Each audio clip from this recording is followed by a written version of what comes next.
तेलंगाना और कर्नाटका को जोड़ने वाले नेशनल हाईवे के चौड़ीकरण से बहुत सुविधा होगी। इससे ट्रेवल टाइम कम होगा और किराए भाड़े में भी बचत होगी। साथियों, साल 2014 से पहले अविभाजित आंध्र प्रदेश के लिए 1000 करोड़ रुपए से भी कम का रेलवे बजट होता था। रेवंता जी सुन रहे हैं ना?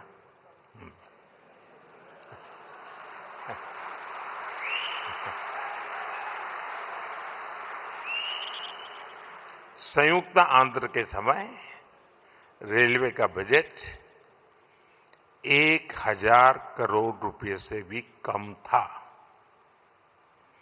आज सिर्फ संयुक्त आंध्र की बात नहीं कर रहा, आज सिर्फ तेलंगाना का रेलवे बजट ही लगभग 5,500 करोड़ रुपए का है।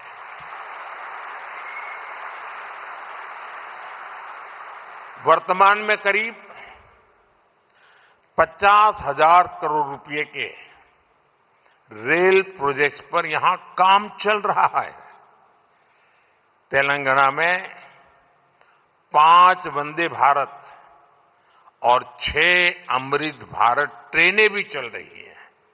साथियों, अभी कुछ देर पहले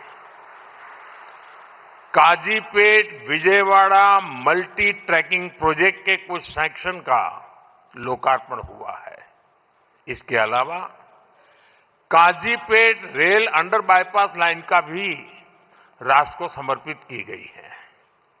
इन सुविधाओं से सफर भी आसान होगा और ट्रांसपोर्टेशन की गति भी तेज होगी। साथियों, 21वीं सदी की इस दुनिया में बिना ऊर्जा सब काम ठप पड़ जाता है। एनर्जी सिक्योरिटी का क्या महत्व है, ये आज दुनिया का हर व्यक्ति महसूस कर रहा है। इसलिए भारत की एनर्जी सिक्योरिटी पर हमारी केंद्र सरकार अभूतपूर्व निवेश कर रही है। मलकापुर में इंडियन ऑयल के नए टर्मिनल का उद्घाटन इसी दिशा में एक बड़ा कदम है। यह टर्मिनल तेलंगाना की बढ़ती एनर्जी नीड्स को पूरा करेगा, सप्लाई चेन को मजबूत करेगा। साथियों, बीते सालों में सोलर पावर के मामले में भारत दुनिया के टॉप देशों में पहुंच चुका है। पेट्रोल में इथेनॉल ब्लेंडिंग को लेकर अभूतपूर्व काम हुआ है। पहले हमने 100% एलपीजी कवरेज पर फोकस किया। अब हम पाइप से सस्ती गैस पर फोकस कर रहे हैं। सीएनजी आधारित व्यवस्था को प्रमोट कर रहे हैं। ऐसे तमाम प्रयासों के कारण भारत इस बहुत बड़े वैश्विक ऊर्जा संकट का सामना कर रहा है। लेकिन अब आज समय की ये भी मांग है कि पेट्रोल, डीजल, गैस ऐसी चीजों का बहुत संयम से इस्तेमाल करें। जो एनर्जी प्रोडक्ट हम विदेशों से मंगाते हैं, हमें प्रयास करना है कि जितनी जरूरत है उतना ही उपयोग करें।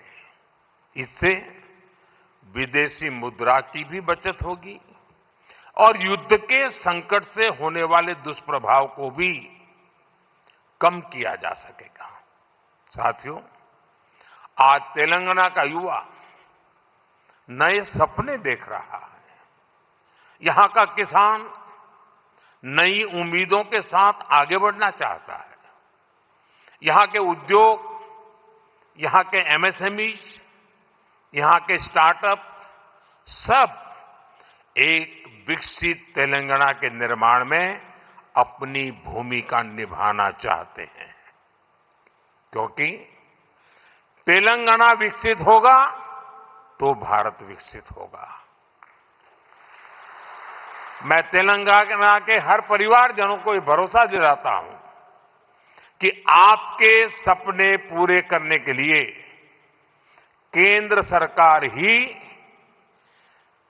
इससे भी और तेज गति से काम करती ही रहेगी। अब हमारे रेवंता जी ने कहा था कि हां हम पॉलिटिकल बात नहीं करेंगे, तो मैं भी नहीं करूंगा।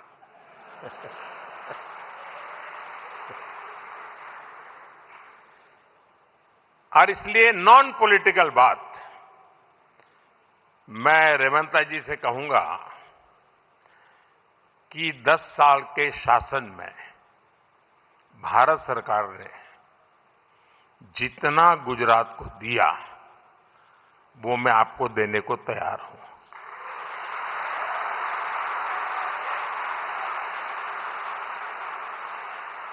लेकिन मेरी जानकारी से मैं आपको बता देता हूं कि जैसे ही मैं ऐसा करूंगा, आपको जो अभी मिल रहा है वो आधा हो जाएगा।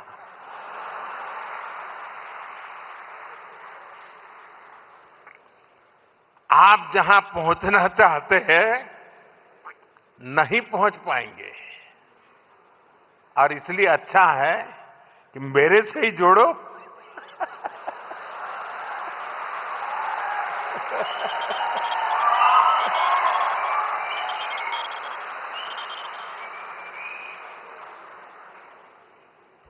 साथियों, हमारा एक पक्का विश्वास है कि डेमोक्रेसी में राज्यों में अलग अलग प्रकार की सरकारें होना कोई बुरी चीज नहीं है, लेकिन देश के विकास के लिए राज्यों का विकास भी उतना ही महत्वपूर्ण है।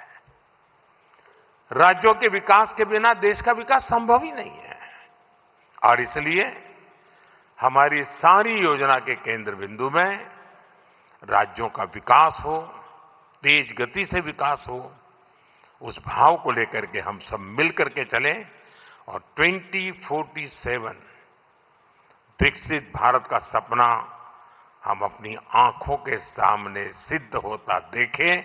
यही मेरी सबको शुभकामना है। बहुत बहुत धन्यवाद।